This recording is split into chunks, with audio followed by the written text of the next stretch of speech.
Santa and the Elf. As you know, Santa has had many elves work for him throughout the years, and while they usually take great pride and joy in their toy-making jobs, one elf was not satisfied. As Santa sat in his office making his list and checking it over day after day, the elf became more and more frustrated. He would mumble and moan to himself every day about how he could make a list and check it over twice just as well as Santa could. And then one day, a few weeks before Christmas, he decided to say something. "You know, Santa, I can make a list and check it twice just as well as you can. Why do you get the good job and I have to just make toys all day? Why do you get to be boss when I could do just as good a job?" Santa didn't quite know what to say, so he responded, "You think you can do my job just as well as I can?"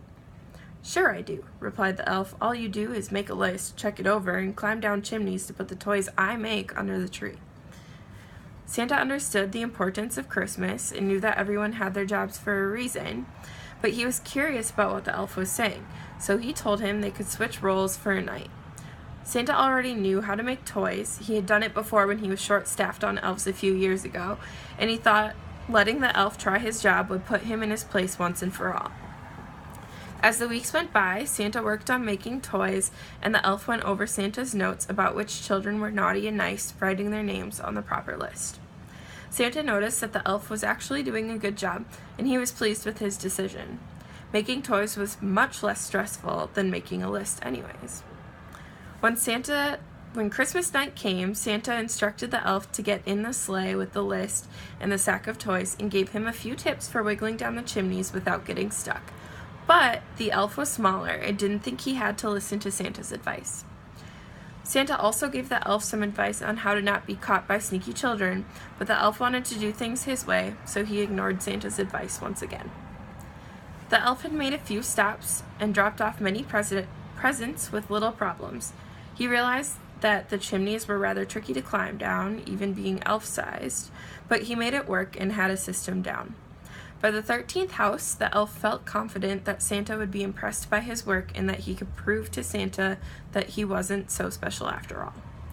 Then, as the elf placed a carefully wrapped present under the tree, a little girl jumped out from around the corner thinking she was about to catch Santa putting presents under her tree.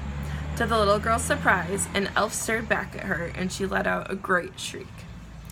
The elf panicked and climbed down the chimney as fast as he could, but he got stuck after crawling just a few inches up, and the little girl reached up and grabbed him, pulling him into the living room. "Who are you?" the little girl demanded, and the elf froze. He could see the anger and confusion in her face rising just as Santa came to the rescue. Pushing his big round belly out of the fireplace, Santa greeted the little girl with a smile and placed his hand on her shoulder, sending her instantly back to sleep.